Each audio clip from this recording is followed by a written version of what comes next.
Muito bem, voltamos a falar direto da página do Jornal Visão Espírita no YouTube e no Facebook para mais uma gota de Espiritismo, mais uma gota de O Livro dos Espíritos, livro 2º, capítulo 9, Intervenção dos Espíritos no Mundo Corporal. O item que vamos estudar hoje são pactos. Pactos. Questões 549 e 550.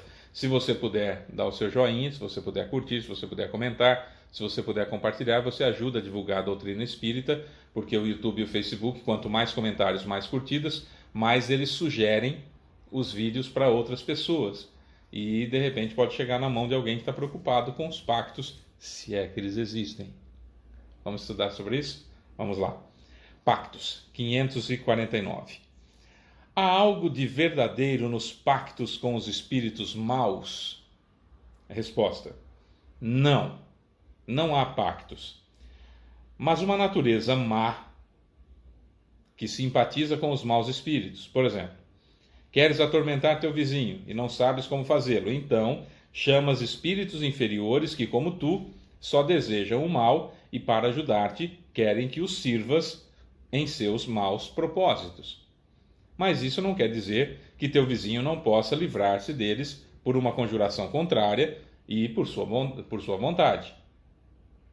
Aquele que deseja cometer uma má ação chama por isso mesmo maus espíritos para ajudá-lo. Então, essa pessoa é obrigada a servi-los, como eles o serviram, pois também precisam dessa pessoa para o mal que desejam fazer. Somente nisso consiste o pacto. Tem uma explicação de Kardec. A dependência que o homem às vezes se encontra em relação aos espíritos inferiores provém de sua entrega aos maus pensamentos que eles lhe sugerem, e não de quaisquer estipulações entre eles e os espíritos. O pacto, no sentido vulgar, no sentido comum, atribuído a essa palavra, é uma alegoria, fantasia, que representa uma natureza má, que simpatiza com espíritos malfeitores. Olha, pacto não existe. Se você buscar a história de Fausto, né, de Goethe, e o acordo que ele fez com Mefistófeles, que seria o capeta, o diabo, enfim, para ele ter fortuna, para ele ter tudo de bom, né, gozar os prazeres da vida e tudo mais. No final ele vai e tem a redenção dele, porque ele se arrepende, aquela coisa toda, é levado para o céu pelos anjos. É uma história, claro, né? História com E, não é verdadeira. Mas é uma história interessante, né? Para se conhecer a ideia da ganância, da cupidez, né? Mas enfim, o fato é que não existem esses pactos. Então não vai vir você não vai entregar uma oferenda material para um espírito e ele vai ficar devotado a você. O que existem são favores e que se cobram. Que se cobram esses favores principalmente quando você quando você cria resquícios mentais e vínculos com esses espíritos. Então, na prática, isso que a gente acabou de ler agora, na prática acontece o seguinte, vamos usar um termo mais simplesinho para a gente poder entender. Eu quero fazer mal para você. Então estou com inveja de você, estou com ciúme de você, seja lá o que for, ou minha esposa me largou para ficar com você e eu quero me vingar, aquela coisa toda. Tá. Começo a traçar planos para que isso aconteça. Eu durmo. Meu corpo dorme toda noite. E eu saio do corpo como se tivesse morrido toda noite. Você também, todos nós somos assim. Isso é um fato. E aí eu acordo com ódio e durmo com ódio. Eu acordo com ódio e durmo com ódio. Evidentemente que a minha vibração está lá embaixo. Quando eu saio do corpo, eu vou ser assediado por espíritos extremamente inferiores que estão com a vibração tão baixa quanto a minha.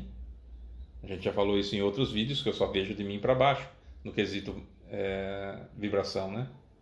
Só vejo quem está na minha vibração e os que estão com a vibração inferior. Quanto mais eu baixar de vibração, mais eu estou em contato com espíritos. Estou sendo visto, estou sendo contactado por espíritos inferiores. E esses espíritos vão me oferecer ajuda. Olha, eu te ajudo. Eu te ajudo. E no momento oportuno você vai me ajudar também. Não, combinado, estou irado, estou cheio de raiva. Então eu aceito aquela situação. É como se... Ah, o Fábio disse que é assim que acontece. Não. É como se um fiozinho fosse ligado entre mim e aquele obsessor que vai me ajudar. certo? Uma vez, um fiozinho, 2 vezes, mais um fiozinho, 3 vezes, assim vai, e vão sendo estreitados esses laços, vou ficando cada vez mais ungido, cada vez mais ligado, é a palavra que eu quero, não é ungido, cada vez mais ligado com esse espírito. Quando eu desencarnar, eu estou ligado a ele, quase que literalmente falando. E aí eu vou trabalhar para ele como os outros que trabalharam para ele me ajudando o fizeram. Então é uma coisa de aliciamento. É como se estivéssemos aliciando alguém para trabalhar para a gente. Isso é muito comum. No livro, há muitos livros, e o mais recente é do Manuel Filomeno de Miranda, Bastidores da Obsessão, que é fenomenal. Acho que é esse o nome, Bastidores da Obsessão.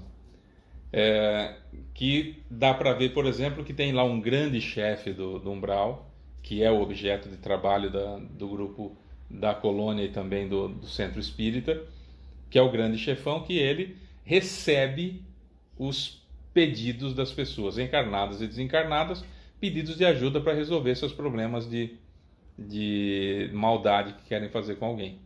E ele dá todas as instruções, dá todo o caminho de como fazer a pessoa baixar a vibração, para que a pessoa se prejudique, e aí todo mundo tem a impressão de que foi alguma coisa que foi feito, né?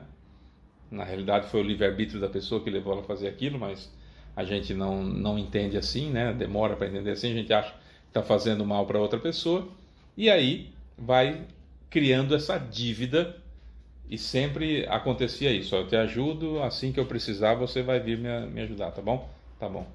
E aí ajuda, e de repente vem outro pedir ajuda. Eu quero prejudicar aquela pessoa que está lá, tá bom?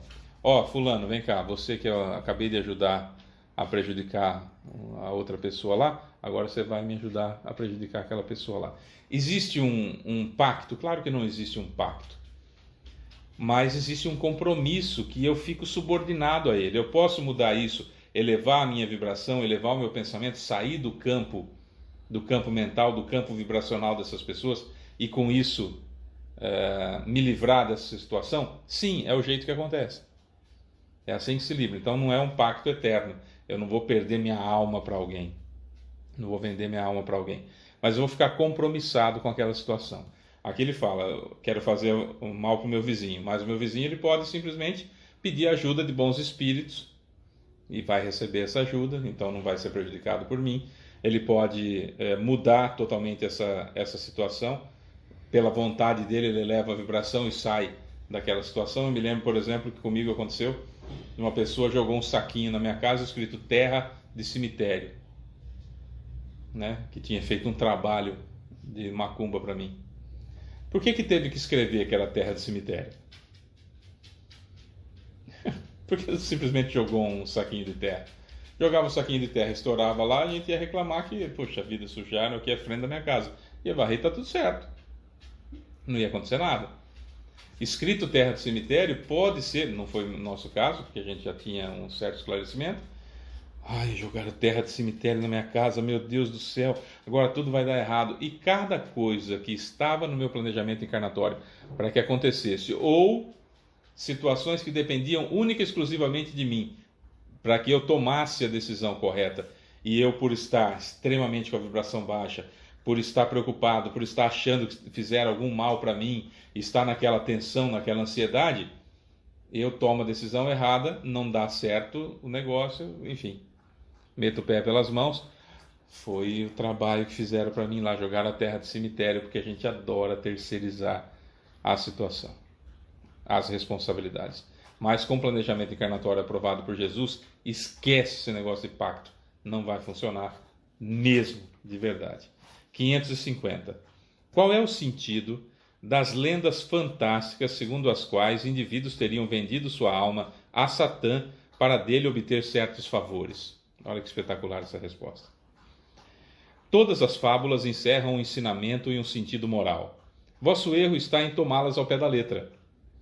A lenda dos pactos é uma alegoria, uma fantasia, que se pode explicar assim: aquele que invoca os espíritos para ajudá-lo a obter os dons da fortuna ou qualquer outro favor, rebela-se contra a providência. renuncia à missão que recebeu e às provações a que deve submeter-se nesse mundo e sofrerá as consequências na vida que está por vir. Isso não quer dizer que sua alma esteja para sempre consagrada à infelicidade, mas, uma vez que, em vez de desligar-se da matéria, nela se embrenha cada vez mais, o que ele tiver desfrutado de prazeres na terra, não terá no mundo dos espíritos, até que os tenha resgatado através de novas provações, talvez maiores e mais penosas. Por seu amor aos prazeres materiais, ele se coloca na dependência dos espíritos impuros. É um pacto tácito, implícito, velado, entre ele e esses espíritos, e que o conduz à perdição. Perdição no sentido de cometer equívocos um atrás dos outros. No entanto, é sempre fácil romper isso, que podeis chamar de pacto, com a assistência de bons espíritos, desde que se tenha vontade firme.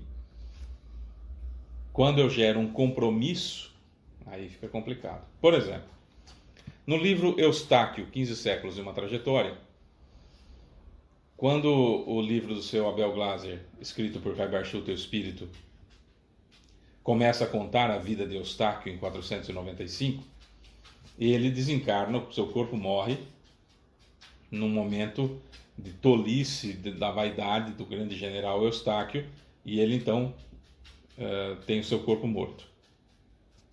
Quando ele sai do corpo, ele imediatamente é aprisionado por Tergô, Gideão e Razuki.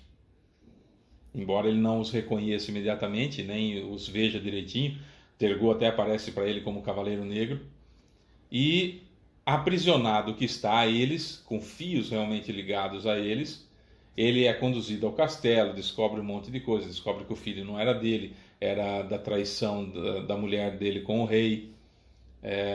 O rei que mandava ele para a guerra para poder seduzir a pobre da esposa, que não tinha como que uma mulher naquela época, em 495, falava não para um rei. Não tinha como, né?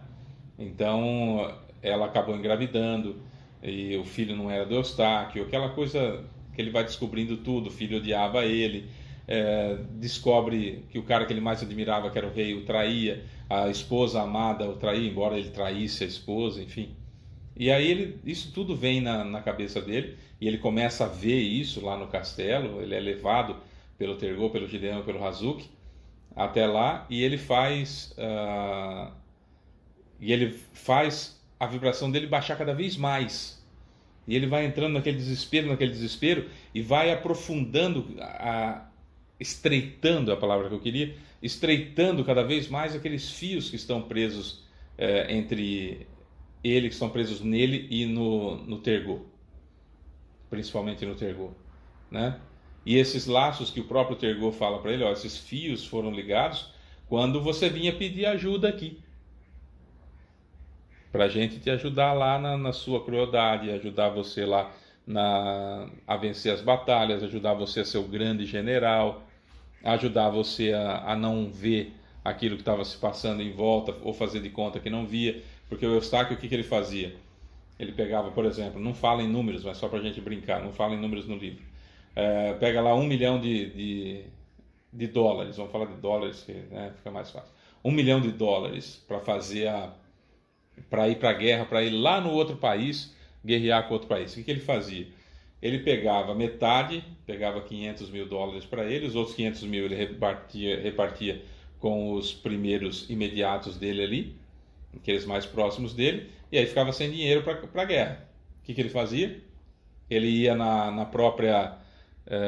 nas cidades do próprio reino, ele entrava, matava todo mundo, punha fogo e roubava os pertences da própria gente, do próprio país, até fazer o montante de 1 milhão de dólares, e aí ele ia para a guerra, né? E promovia assim carnificinas assim atrozes, e tudo isso inspirado, né, que ele tinha essa vontade de fazer errado, e vinham para acompanhá-lo Tergô, Gideão, Razuki e outros tantos, e isso foi estreitando o laço cada vez mais. Quando ele desencarna, ele está preso ao Tergô, mas não é pacto, porque ele é levado, depois dele ver tudo isso e baixar cada vez mais a vibração, que ele fica acabado, destruído, ele é colocado numa masmorra de um castelo, criado no umbral. E aí ele demora um bom tempo lá nessa masmorra, até que ele relembra, vai recobrando a consciência de desencarnado e tudo mais. Como a gente fala, vai caindo a ficha, né? Ele vai percebendo o que aconteceu, e aí ele se lembra que aquele castelo foi construído por ele. Ele era o chefe do umbral e encarnou já direto do umbral para ser o grande general. Então aí ele sai da masmorra com maior facilidade, porque a matéria mental era dele, que foi construído aquilo lá, e aí nada podia detê-lo, e ele volta a ser o grande chefe daquele castelo. E o livro é fenomenal, o livro é de fatos reais, embora seja pleonasmo, fatos reais, mas enfim, é o que costuma se dizer, né? Fatos reais. E é fenomenal, é do Sr. Barchuter, por Abel Glasser, da editora Clarim, Eustáquio, 15 séculos e uma trajetória, que mostra exatamente isso, não há pactos. O que há é um compromisso que eu vou gerando, que eu vou ficando endividado com esses espíritos que vêm me ajudar. Então, toda vez que eu quero fazer o bem e espíritos superiores vêm me ajudar, eu crio laços com eles. Todas as vezes que eu vou fazer o mal e espíritos inferiores vêm me ajudar, eu vou criando laços com eles. Quando eu desencarnar, eu vou estar mais preso com aqueles que eu tenho mais laços. Ou seja, a escolha é minha, não existe necessariamente um pacto. Certo? É isso. Amanhã nós vamos falar de poder oculto, talismãs e bruxos. Beijo para você que fica. Sou Fábio Pereira. Essa é mais uma gota de espiritismo. Até amanhã.